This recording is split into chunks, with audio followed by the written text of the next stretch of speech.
Hi, Dr. Mohammad Gaddafi, and you are watching Dr. Mohammad Gaddafi Views. Assalamu alaikum. This is Islamic greeting for everybody. And then I want to present a case here. The topic is ependymoma. I took one case for the analogy, and this is a 6-year-old boy has a 4-month history of headache, lethargy, nausea, vomiting, and worse performance at school, and he was born at full term by an uncomplicated delivery. Past medical history was type 1 diabetes. You remember the past medical history was the type 1 diabetes with, on examination, there is the right lateral gaze palsy, papillary edema on fundoscopic exam, visual field intact, full strength in bilateral upper and the lower extremity with 5/5 power, no sensory deficit, and differential diagnosis. Definitely we find some neoplastic I want to discuss with this age, which is medulloblastoma, pediatric astrocytoma, ependymoma, diffuse pontine glioma, atypical teratoid rhomboid tumor, hemangioblastoma, chordoma, chondrosarcoma, and some infection could be in this age group: meningitis, Lyme disease, cerebral abscess, developmental anomalies associated with hydrocephalus, toxic abnormalities or some toxic elements, some metabolic elements, some autoimmune element, and the vascular elements such as vasculitis, AV malformation, arteriovenous malformation, dural arteriovenous fistula. So these can cause these kind of problems. On MRI, we advised him MRI and CT scan both. First of all, we did the CT scan with contrast and then MRI with contrast, which shows there is an irregular contrast enhancing posterior fossa tumor, which is suggestive for some kind of here, for example, you can say this is the abnormality, and on my differential diagnosis, my first differential diagnosis, definitely there is an ependymoma, and the second differential diagnosis medulloblastoma, pilocytic astrocytoma, choroid plexus papilloma, if I could consider as adult, but definitely the child. So PNETs also, paraneoplastic endocrine tumor, possibility cannot be denied. But we did the lab investigation for this patient, CBC, BMP, INR, everything has been done, MRI of the full spine to rule out demonstrated or disseminated CNS disease, as ependymoma can widely metastasize in whole neuro axis. So we have to check the whole spine, definitely brain we already checked. On MRI we found ependymoma are iso intense on T1 weighted image, hyper intense on T2, and widely contrast enhancing. They may contain calcification, hemorrhage, multiple cysts. So that's why it all suggestive for the ependymoma. CT is frequently used to screen for the intracranial lesion. On CT, ependymoma are, that very much near to us, so we think there's the ependymoma, and it is homogeneously contrast enhancing isodense lesion. We took the neuro-oncological consult and we took the radio-oncological consult simultaneously. As you know that ependymoma are the glial tumors that commonly arise in the lining cell of the ventricular system and the less commonly outside the central nervous system or within the brain parenchyma. They are comprised of the genetically distinct subgroup of tumors and affect children more commonly than adults.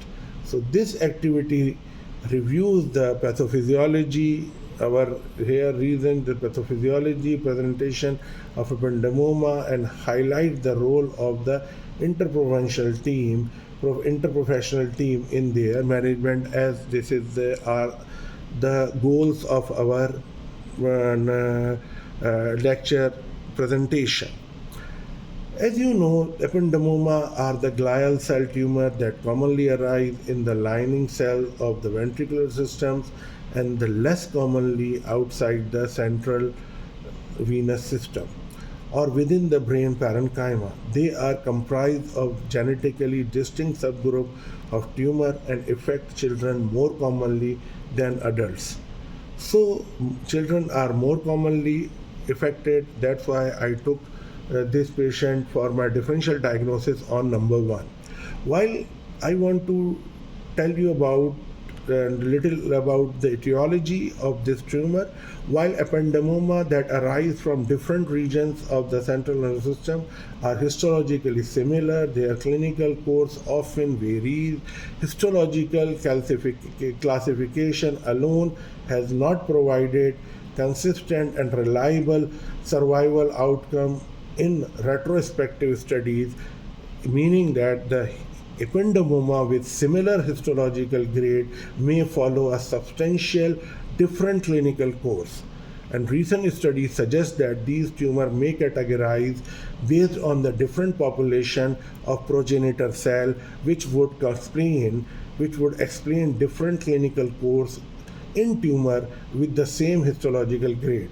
So the several genetic abnormalities have been found to correlate with ependymoma and comprises large genomic region. Some of these studies have demonstrated that ependymoma correlate with distinct oncogenic product and molecular subgroup, which may correlate more accurately with clinical outcome compared with histological classification alone.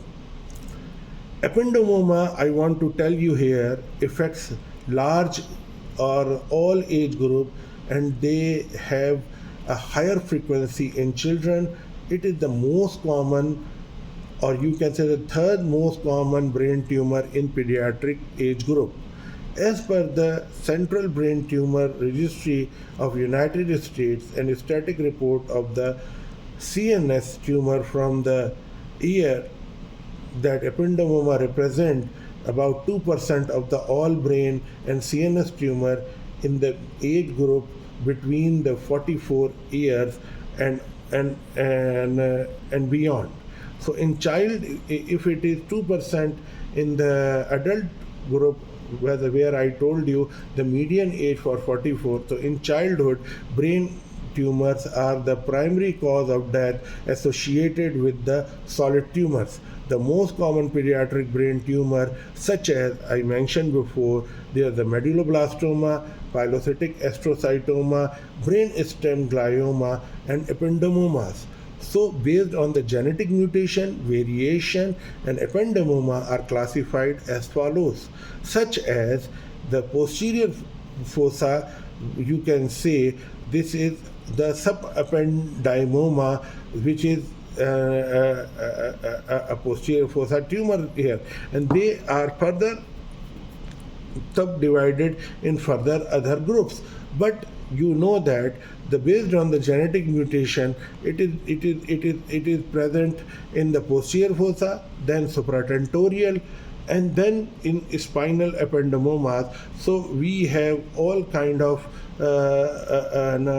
for example, ependymoma has all kind of presentation in all neuro axis. So that's why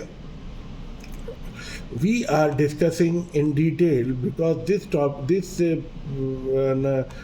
tumor is very aggressive, and ependymoma arise from ependymal cell, as I mentioned, within the ventricular system and the central canal of the spinal cord. So they show a bimodal age and distribution with peak incident at 6 years of age and within the third decade. In general, in children, Ependymoma are the third most common posterior fossa tumor and most arise from the floor of the fourth ventricle and involve the foramen of Luschka and Magendie. So in adult, 60% of the ependymoma are located in the spinal cord where they can cause syrinx formation. So the histologically ependymoma have a monomorphic ovoid cell and perivascular pseudorees according to the WHO classification include the grade 1 tumor and this is a grade 1 tumor such as the subependymoma or we can say myxopapillary ependymoma. The subependymoma and the myxopapillary ependymoma, they both ependymomas and myxopapillary and subependymoma, these both are counted in the grade 1 according to the WHO classification. Same according to the WHO classification, grade 2 papillary, clear cell, tiny cystic and mixed ependymomas are considered in grade 2. So the clear cell, tiny cystic, or we can say mixed ependymoma are in grade 2. The grade 3 are definitely by the name, it is very clear, it is called the anaplastic ependymoma. Myxopapillary ependymoma are indolent extramedullary tumors that involve the phylum terminale or conus medullaris. So the myxopapillary ependymoma, it is an extramedullary tumor, and you should know that if you find in the phylum terminale and the conus medullaris, so sometimes people are thinking here, how could be possible they appear here? But these are the different not kind, but I am saying for a different style of the ependymoma, which is called the myxopapillary ependymomas, and it is extramedullary. Usually it is the intramedullary, or you can say intraventricular or intracentral canal tumors.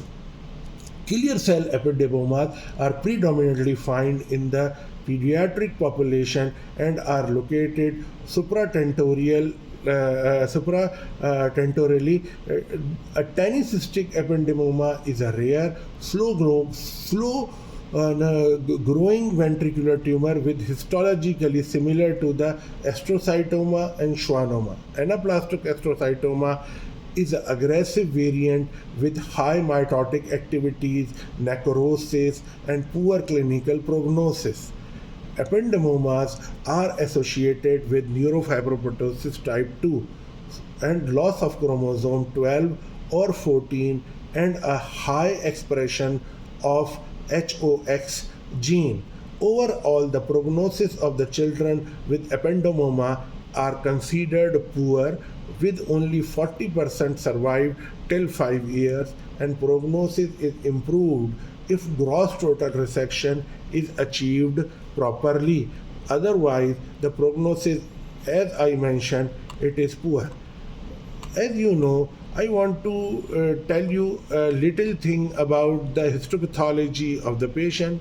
As with other CNS tumors, the TNM system of classification does not apply to ependymoma, as they rarely spread outside the CNS. And the WHO classification for CNS tumor is the current standard used to classify these ependymomas. That's why I mentioned in front of you WHO system, because WHO system explaining it very accurately and appropriately. So I want to put a light over a few important points regarding this patient, also regarding this ependymoma. The grade 1 slow growing tumor, which are often considered benign, include subependymoma and the myxopapillary ependymoma. This subependymoma typically arise in the ventricular wall and most commonly in the fourth or the lateral ventricle, and they are arise from the foramen of Luschka and Magendie, and they are histologically characterized by hypocellular tissue presenting cluster of cells with blend nucleus surrounded by a glial matrix. Myxopapillary ependymoma most commonly arise in quadricona, phylum terminale, or the conus medullaris, and presenting histologically as pseudo-papillary structures with mucin-rich microcytes. The cells are cuboidal and the radial arranged around the myxoid stroma. For the grade 2, the ependymomas presenting with the high cellularity and papillary structure, I told you tiny cellular, and these cells are cystic and they are arranged, cells are arranged regularly and present at clear cytoplasm.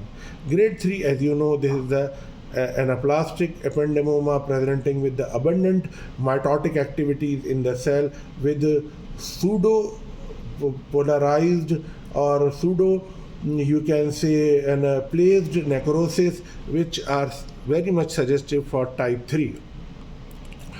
History and physical examination, I took one case for the etiology, but I want to tell you something.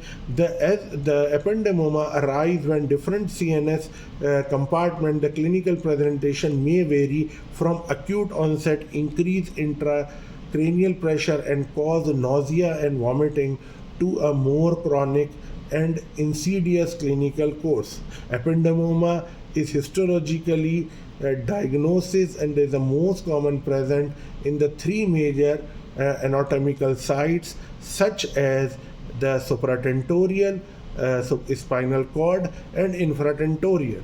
So the ependymoma is commonly suspected in adult patients suffering prolonged clinical course who present a non-enhancing and well-demarcated intraventricular lesion in brain imaging. So the isodense on computerized tomography and isointense on T1 weighted image of the MRI is usual finding. You know how we evaluate these tumors. I wanted to mention few things and then we proceed for further. Traditionally, ependymoma are classified using the WHO system to classify tumor of the nervous system. The histological grading commonly aids in predicting the clinical and biological behavior of central nervous tumor in ependymomas. However, the molecular and genomic profile may provide more accurate information than only using histological grades. So the tumor grading using the WHO classification system for the nervous system tumors is based on the different histological grades. So this classification by itself would often not provide a reliable estimate of clinical course in patient with ependymoma. With increased information but molecular pathogenic mechanism on ependymoma, the 2016 classification for nervous system tumor from WHO now include in their classification the presence or the absence of the specific genetic alteration, relapse fusion positive or negative for ependymoma. There are 9 molecular subgroups described in ependymoma which correlate with different anatomical, location, genetic and demographic characteristics. The new finding offer the opportunity for potentially improving the classification, management, prognostic information for ependymoma based on their molecular subgroup. No current molecular or immunohistochemical markers are in routine use in the diagnostic workup for patient with ependymoma. Here, I want to present a few things in front of you, what kind of the treatment options we have for the ependymoma. As you know, for ependymoma, biopsy is reserved for cases where surgical resection is not possible, and surgery is definitely give a very good chance of prognostic value, such as gross total resection is the gold standard of treatment of ependymomas and should be pursued whenever self as incomplete resected ependymoma have high rate of regrowth. Extent of resection is the most important prognostic indicator. En bloc removal is preferred when possible to prevent dissemination of cancerous cell. Restoration of CSF pathway is critical when operating an ependymoma that arise in the fourth ventricle. So, you know that to prevent the dissemination of the cancerous cell, it is important with the extent of resection is the most important prognostic indicator. And the en bloc removal is a preferred manner to avoid any dissemination of cancerous cells. But the restoration of the CSF pathway is critical when operating on ependymoma that arise in the fourth ventricle. Radiation depends on the tumor grade and the subtype, but in generally is reserved for the subtotal resection, metastasis, or recurrence. Radiation to spinal cord is used to treat drop mats, especially in this case. And the chemotherapy also play a very important role, and we here use commonly agent such as the carboplatin, cisplatin, and etoposide. Commonly used agent, as I told you, carboplatin, cisplatin, and etoposide.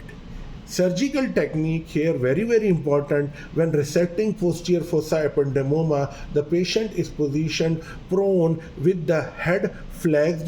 Intraoperative neurophysiological monitoring, cranial nerves such as 6th cranial nerve to 12th cranial nerve is recommended. You should monitor this to avoid any kind of injury. In case with the severe hydrocephalus, gradual release of the CSF through a ventriculostomy is recommended. A suboccipital craniotomy is preferred with removal of the foramen magnum, such as in order to optimize access or to the tumor. A C1 laminectomy may be required for tumor that extend caudally into the spinal canal. A Y-shaped incision is made in the dura, and the cerebellar tonsil are elevated laterally. Vascular supply to the tumor comes primarily from the posterior inferior cerebellar artery. So it is very important you should know the vascular supply to the tumor is coming from, and it is isolatedly coming from the sometime posterior inferior cerebellar artery. So the feeding vessels are carefully carefully isolated from the parent arteries, and the cerebellum should be avoided further injury. And when you coagulate it, you should know that where are you coagulating. If you are dividing it, you should know what kind of artery you are dividing. As a surgeon, this is your utmost duty. You avoid any unnecessary cutting or coagulation of any part of the brain if you are not sure. The tumor's lateral surface is carefully dissected, and its center is decompressed with suction and ultrasonic aspirator. A small fragment invading the floor of the fourth ventricle may need to be left to avoid injury to underlying brainstem nuclei and tract. After tumor resection, hemostasis is achieved and using bipolar cautery and hemostatic agent, and the dura is closed in a watertight fashion. The craniotomy flap may be secured with titanium mini plates, and the incision is closed in layers. Here I want to mention few important point rapidly, that regarding the treatment and management, you know the ependymoma tumors are rare and constituting only 1.7% or 2% of all brain tumor as reported in the well-developed countries. And it is very challenging even to define the optimal management of this entity. Retrospective studies are suggestive for that the improved survival in patient undergoing resection and adjuvant radiation therapy is still not very promising, and there is a minimal and limited evidence supporting chemotherapy for all kind of ependymomas, especially in adults. So, to establish the guideline, use this molecular subgroup to guide the treatment of ependymoma. The current consensus, however, recommended that the patient with the PFEPN-A positive ependymoma who are older than the 12 month of the age patient undergo maximal safe microneurosurgical removal in addition to the local therapy give some kind of promising result. For intracranial ependymoma, surgery is typical the mainstay treatment. Complete resection without residual disease has presented better clinical outcome and overall survival than partial resection. As discussed previously, there is insufficient evidence to support the use of chemotherapy, and you know that we already discussed the differential diagnosis, and you know that the medulloblastoma, pilocytic astrocytoma, choroid plexus papilloma, all are in the differential diagnosis. So we have to send the histopathology to check everything. And regarding the prognosis, it is coming always with the treatment. So I want to tell you few things regarding the prognosis, although I told you few things, but the extent of the surgical resection of the intracranial ependymoma has been the most reliable and consistent independent prognostic factor. So intracranial ependymomas show a low metastatic potential and predominantly present a locally invasive histological pattern. Ependymoma, they fall within the histological grade 3 from the WHO classification, has correlated with the worse outcome than grade 2. Patients who undergo complete resection without sign of the residual disease have presented a better outcome and overall survival compared to patients who undergo partial resection. For this reason, treatment typically consists of the aggressive surgical excision. Across the different subgroups, infratentorial subependymoma generally have a excellent prognosis even without treatment. So, but the supratentorial ependymoma, however, often present a higher histological grade and have a lower survival rate despite the treatment with resection and adjuvant therapy. So the prognosis value varies from a pediatric patient and will be subject to location, type of the treatment, and pathological classification. A few studies show that the gross total resection had the best overall progression-free survival. Patient with the WHO classification grade 2 had improved overall survival after gross total resection in addition to the external beam radiation therapy and improved progression-free survival rate after gross total resection alone. So the patient with the WHO classification grade 3 had improved overall survival after subtotal resection in addition to external beam radiation therapy. So while progression-free survival was better in patients with the infratentorial tumor following subtotal resection in addition to external beam radiation therapy. Some complication I want to discuss here, and then I want to wrap up this lecture in that the patient who have a long-term survivor of the CNS tumor may present a wide diversity of the complication, include neurological deficit.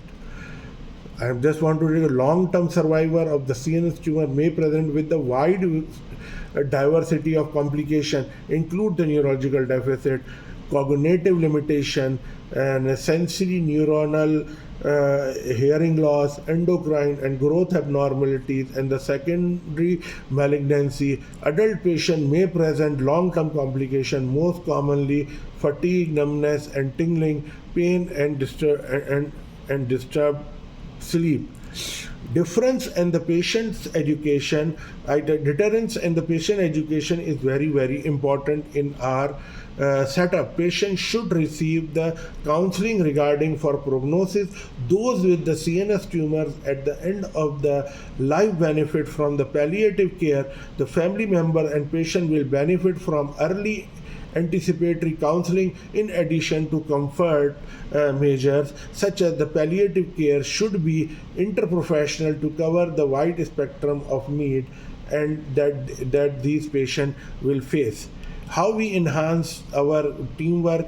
You know that it is a total teamwork. You know that your neurosurgical team, then your neuro oncological team, then your chemotherapy peoples, and then radiotherapy technicians, everybody, nurses, everybody is involved in this, and it is helping to make some comfort in the life of this kind of the patient. I hope I tried some extent so you could understand this thing. But here, now before wrapping up, I want to tell you we have to avoid all kind of the complication to avoid this kind of problem. Thank you so much. I hope you will like my videos and subscribe me, share and give your better comment.